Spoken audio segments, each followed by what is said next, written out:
तो दोस्तों आज मैं एक टर्किश हॉरर मूवी एजेनी को एक्सप्लेन करूंगी। वैसे आप लोग भी मुझे कोई मूवी सजेशन दे सकते हैं और मैं उस मूवी को एक्सप्लेन करने की ज़रूर कोशिश करूंगी।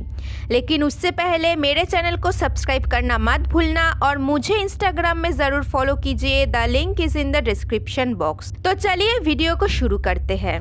तो मूवी की शुरुआत में हमें दो लोग दिखाई जाती है एक बच्चे के साथ, जहाँ बच्चे का नाम होता है कादिर और ये दोनों उसकी माता पिता होते हैं। अब ये लोग एक ओझा के पास आते हैं क्योंकि कादिर को बहुत दिनों से कुछ आवाज़ें सुनाई दे रही है। तो ओझा कादिर से पूछता है कि ये आवाज़ें उसे कब से सुनाई दे रही है और उससे क्या कहने की कोशिश करती है, जिसकी जवाब में कादिर कहती है कि जब से उसकी बहन गायब हुई है उसकी बात से ये सब उसे सुनाई दे रही है और ये आवाज़ें उससे बात करने की कोशिश करते हैं लेकिन वो बात नहीं करना चाहता। अब ओझा सब कुछ नॉर्मल है बोलकर कादिर की फादर को अकेले में ले जाती है, जहाँ वो कादिर की फादर से पूछता है कि क्या उसने कुछ ऐसी चीज ली है जो किसी और का है। तो उसकी फादर कहती है कि यह सामने ये ग्रेवयार्ड में एक अमेरिकन नन की बॉडी दफन था और उसके साथ एक डार्क शेप का सिलिकॉन जैसा कुछ था, जिसके साथ एक कीमती ब्रेसलेट था जिसको उसने एक दूसरे ओझा की मदद से चुरा ली और उस ब्रेसलेट को उसने अपनी बेटी के कमरे में छुपा दी थी और उसके अगले दिन से उसकी बेटी और वो ब्रेसलेट दोनों ही गायब हो गया। यहाँ पर उसकी बेटी का नाम हमें दुईगु बताया गया है। तो ओझा कहती है कि वो उसकी कोई मदद नहीं कर सकता क्योंकि ये काम जिन का है और जिनका नाम लेना भी उन्हें इनवाइट करने जैसा है। वैसे जिन अच्छे और बुरे दोनों होते हैं और उसकी बेटी को ईविल जिन ने उठाकर ले गए हैं क्योंकि उसने उस नान की एक खास चीज वो ब्रेसलेट चुराई थी। अब कादिर तो यहाँ पर ठीक हो जाएगा लेकिन उसकी बेटी के लिए वो कुछ नहीं कर सकता क्योंकि उसे अपने फैमिली की फिक्र है और इससे पहले जिस ओझा ने उसकी मदद की थी वो मारा गया। अब कई साल बीत जाते हैं और कादिर बड़ा हो गया था और अब तो कादिर का एक गर्लफ्रेंड भी है जिसका नाम है आशले। अब हमें पता चलता है कि ये लोग एक हॉरर डॉक्यूमेंट्री शूट करने एक अबेंडन विलेज में जाने वाले हैं। अब एशले अपने दोस्त एमिल को कॉल लगाती है ताकि वो उन लोगों की एक और दोस्त हाकन के साथ यहाँ पर चले आए और आज रात को वो लोग यहाँ पर स्टे करके कल सुबह उस विलेज के लिए निकल जाएंगे। अब रात को कादिर एशले से बात करती है कि वो अभी भी जिन के साथ कम्युनिकेट कर सकती है और वो लोग कभी कभी उससे बात भी करते हैं। अब तभी एमिल और हाकन आ जाती है इन लोगों की यहाँ रुकने के लिए क्योंकि सुबह वो लोग एक साथ निकलने वाले थे उस विलेज के लिए। अब एमिल बाथरूम जाती है जहाँ हम देख पाते हैं कि उसके पीछे एक इविल नन की स्पिरिट है जो कि ना अचानक गायब हो जाती है। अब ये लोग डिनर ज्वाइन करते हैं जब अचानक कादिर की एक और दोस्त एब्रू आती है। तो कादिर एब्रू को सभी के साथ इंट्रोड्यूस करवाती है। फिर कादिर एब्रू से पूछता है कि वो डायरेक्ट उसकी फ्लैट में कैसे आ गया क्योंकि इस समय तो बिल्डिंग का मेन डोर बंद होता है। तो जिसके जवाब में एब्रू कहती है कि शायद वो खुला होगा, उसे ठीक से कुछ याद नहीं है। अब दोस्तों इस सीन को याद रखना, फिल्म की आखिर में इस सीन का राज खुलेगा। फिर एब्रू भी इन लोगों के साथ डिनर ज्वाइन करते हैं और डिनर के बाद ये लोग आपस में बात करते हैं जहाँ कादिर सबको बताती है कि वो लोग जहाँ जा रहे हैं वह जिन हो सकते हैं, इसलिए वो लोग केयरफुल रहे और किसी भी ऐसे वैसे जगह पर टॉयलेट ना जाए। फिर एब्रू और एमिल की थोड़ी बहस हो जाती है क्योंकि एमिल हाकन को पसंद करती थी और एब्रू के आ जाने से उसे लग रहा था कि शायद हाकन एब्रू में इंटरेस्टेड है। अब रात को सोते समय कादिर को एक सपना आता है जहाँ वो अपने आप को एक सुनसान जगह पर पाती है और वो किसी के ऊपर चिल्ला रही थी कि उसे नहीं पता कि वो क्या कर रही है। वो नहीं चाहता कि वो जिन की मदद ले और उसने अभी तक जो कुछ भी सीखा है जिन को बुलाना उसे वो कब इस्तेमाल करेंगे, लेकिन आगे से कोई जवाब नहीं आता। अब रात को किचन में एशले आते हैं सोडा पीने के लिए क्योंकि उसे नींद नहीं आ रही थी और तभी एमिल भी वहाँ आती है बिल्कुल ट्रांस स्टेट में और एशले उसे सोडा देकर सोने चली जाती है। लेकिन अंदर आके वो शॉक हो जाती है क्योंकि एमिल तो अंदर ही सोई हुई थी, जिससे वो बहुत डर जाती है और डरने के बाद वो सीधा सोने चली जाती है कादिर के पास। फिर उधर बाथरूम की दरवाजा अपने आप ही ओपन हो जाने की वजह से एमिल की नींद टूट जाती है तो वो बाहर चेक करने के लिए जाती है लेकिन वहाँ कोई नहीं होता। अब वो कादिर के रूम में जाती है जहाँ वो कादिर और एशले को एक साथ देख लेती है। फिर उसे एब्रू के रूम से कुछ आवाजें सुनाई दे रही थी तो उसे लगता है कि शायद हाकन और एब्रू एक साथ है। फिर वो अपने रूम में सोने चली आती है, जहाँ एक शैडो उसके पीछे से गुजर जाती है और बैल्कनी का दरवाजा अपने आप ही ओपन हो जाती है, जिससे वो बहुत डर जाती है और ब्लैंकेट के अंदर छुप जाती है। अब अगले दिन सुबह ये सभी लोग उस विलेज के लिए निकल जाती है। अब ये लोग विलेज पहुंचकर इधर उधर देखने लगती है, जहाँ कादिर एक आदमी को बुलाया हुआ था जिसका नाम है ओमेर। वो इस विलेज में ही रहता है। तो वो लोग डिसाइड करते हैं कि वो लोग ओमेर का इंटरव्यू लेंगे इस डॉक्यूमेंट्री के लिए। तो एमेल एक अच्छी लोकेशन देखने के लिए विलेज को एक्सप्लोर करने जाती है और उधर कादिर भी इधर उधर देखने के लिए चला जाता है। तो एमेल इधर उधर देखने के लिए कुछ घरों के अंदर जाती है, जहाँ उसे कुछ अजीब चीजें दिखाई देती है और कुछ आवाजें भी उसे सुनाई दे रही थी। और उधर कादिर घूमते हुए एक वेल के सामने आके उसे देखने लगती है, जहाँ एशले आके उसे डरा देती है। अब हकान और एब्रू ओमर का इंटरव्यू ले रही थी, जहाँ ओमर बताती है कि यह पास में ही एक फैक्ट्री ओपन हुआ था और ज्यादातर लोग पैसा कमाने के लिए बड़ी सिटीज में शिफ्ट होने लगे ताकि वो लोग उस फैक्ट्री में आसानी से जा पाए।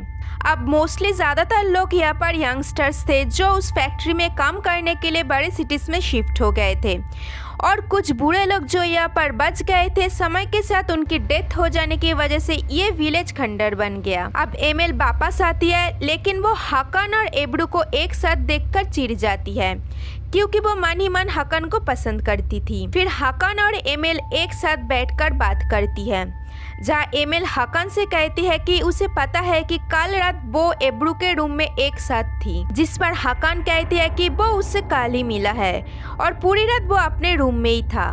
क्या उसने उसका रूम चेक किया था? जिस पर ऑब्वियसली एमेल मना कर देती है। फिर रात को ये लोग आपस में बैठकर बात करती है, जहाँ कादिर जिन के साथ खुद की बात करने की बात कहती है, जिस पर हकान कहती है कि वो लोग बहुत शक्तिशाली और खौफनाक होते हैं, जिस पर कादिर ऐसा बोलने की वजह पूछता है। तो हमें कल रात की एक फ्लैशबैक दिखाई जाती है, जहाँ हकान जब देर रात को टॉयलेट करने के लिए उठा था तो उसे बाथरूम में एक खौफनाक छोटे बच्चे की स्पिरिट दिखाई दी थी, लेकिन सभी लोग उसकी बात को एक नाइटमेयर बोलकर इग्नोर करके शूटिंग करने के लिए निकल जाते हैं और एब्रू भी अलग से निकल जाती है विलेज देखने के बहाने। फिर जब ये लोग शूटिंग की सामान सेट करती है तो एमेल एशले से थोड़ी मजाक करती है कि उसे पता है कल रात को वो और कादिर एक साथ थे, जिस पर एशले कहती है कि हाँ, कल रात को वो थोड़ी डर गई थी इसलिए कादिर के पास सोने चली गई थी, लेकिन थोड़ी देर बाद वो वापस अपने रूम में चली आई थी। फिर इसके बाद एमेल हकान के साथ विलेज देखने निकल जाती है क्योंकि यहाँ पर ये दोनों एक दूसरे को पसंद करती थी। अब एशले कादिर से कहती है कि वो उन लोगों को देखने के लिए उनके पीछे जा रही है, जिस पर कादिर मना कर देती है, पर एशले फिर भी चली जाती है। अब एशले को एमेल और हकान किस करते हुए मिलती है तो वो उन लोगों की पिक्चर क्लिक करने लगती है, लेकिन तभी उसे उस फोटो में वही नान की स्पिरिट दिखाई देती है, जिससे वो डरकर वहां से भाग जाती है और भागते हुए एक घर के सामने आकर रुक जाती है, जहाँ पर उस नान की स्पिरिट उसे अंदर खींच लेती है और फिर गायब हो जाती है।